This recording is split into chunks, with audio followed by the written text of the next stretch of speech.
Magandang hapon mga kamotorsiklo. So ayan, today medyo matagal din yung last vlog natin kasi medyo busy na kasi meron na rin tayong shop na minamanage. So ito, maliit na shop namin, located to dito sa North Caloocan. So shout out sa mga kasama ko dito, napakagwapo, mga kasosyo natin. So ito, nakabili kami ng project bike, Wave 100 Alpha Old. Bali, nabili namin to sa halagang 6,000. Pero not running condition ito. So tinulak lang namin ito hanggang dito sa shop. Bali, i-restore namin ito para gamiting service dito sa shop namin. So inspect muna natin kung ano yung mga kailangan palitan dito para mapaandar natin. So bali, may mga binaklas na nga pala ako dito kasi nakuha ko to na meron na siyang karga. So yung block niya is 54mm na, then stock head naka-port, tapos naka 28mm na flat slide carburetor.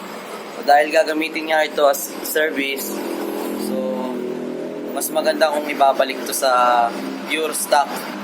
So ito rin yung mga gulong niyan. Bali naka-rim set siya pero hindi na rin siya pakikinabangan kasi kinain na siya ng corrosion. Ayan. So ayan, may mga minimal rust sa chassis. Then ito, yan, nagsalpak na rin ako ng bago na chain 428. Then the rest, yan, stock pa naman siya, kompleto yung pairings niya, yung headlight, then ito yung upuan, mga side pairings, kompleto naman siya. So bali, ang bibilin lang talaga dito is bagong block, bagong head, bagong carburetor, then yung pipe nga pala niya is naka-open pipe na rin siya. So hanap din tayo ng pipe, original pipe para dito sa Wave Alpha 100. So ayan, pati yung rims niya hindi napapakinabangan. So hanapan natin to ng stock mags. Ayoko kasi nitong rim set dahil prone to sa flat. So kung makakita tayo ng mags, babalik natin siya sa mags. So ayan, subukan muna natin tong Panda rin, then tsaka natin i-restore yung mismong patalya niya sa orig na kulay. Yan, yung mga rust niya alisin natin once na napandar na natin ito. So yan, stay tuned kayo sa susunod na video natin. Hanapan muna natin ito ng mga pyesa. So ayan guys, naka-order na tayo ng ibang parts, dumating na siya.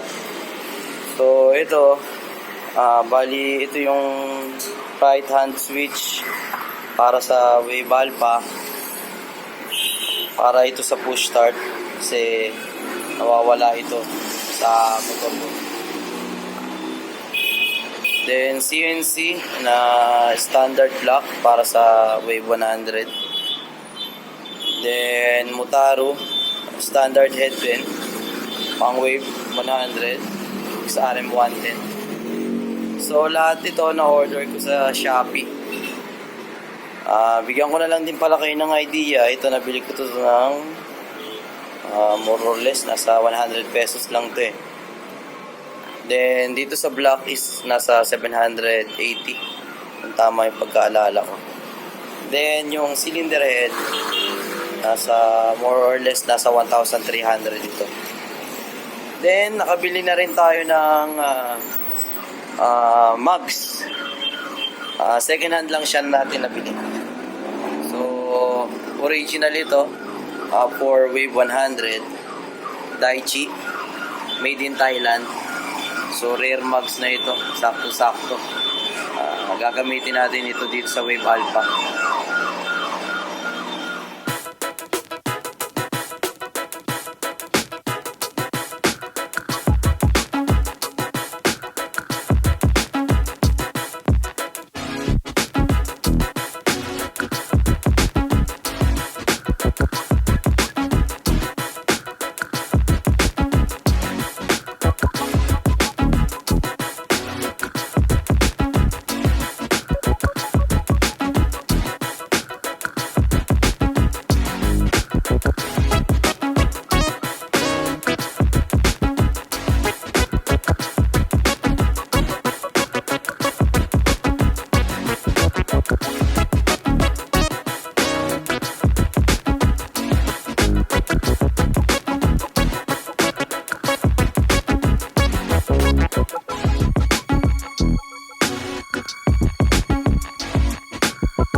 today, second day na ng ating restoration para dito sa ating Wave Alpha. So, kahapon, hindi ko na na-videoan yung buong part nung pag-install ko nitong cylinder head tsaka block. Dahil may dumating na customer. So, after ko gawin yung customer yan, siningit ko na lang din uli ito para matapos. Then ito, bali nakahiram ako ng spare na carburetor dito sa shop. Kasi hindi pa dumarating yung in-order natin eh. So, pansamantala, kinabit namin ito para matesting kung okay ba yung pagkakaset natin dito sa makina. So, ngayon, umaandar na ito. Nasubukan na namin. Nilagyan namin ng gas. Yan, sinubukan namin i-start. Okay naman siya umaandar. Nagme-minor. Yun nga lang, medyo hindi maganda yung minor niya. Kulang pa siya sa tono. At the same time, maingay din kasi naka-open muffler nga siya. Tapos, may biyak pa yung tubo ng pipe. Pakita ko sa inyo. Saan na yun? Ayan guys. May biyak. Biyak yung pipe niya. Then, ayan, kinabit na rin natin yung mugs na nabili natin second hand. Luma pa rin yung pinakabit nating goma. Ayan. Naikabit ko na rin yung sa likod. Ayan, naikabit na natin yung kadena. Okay na yan. Tama na yung tension ng chain niya. Tama na yan. Bali, may dumating din tayong bagong mga parts. Ito. Speedometer cable. Brake cable para sa harap. Then yung bago nating susi. Ayan. Kasi nung tinutulak namin ito, nalaglag yung susi na kasama doon sa motor. So, wala na kaming choice kundi bumili na lang ng bago na susian para sa kanya. Yan. Kasama na isang compartment dito. So, nabili ko to for about more or less mga 200 pesos. Then sa mga cables, nasa 50 pesos each lang ito. So, sample natin. Try natin panda rin. Switchin muna natin yung key.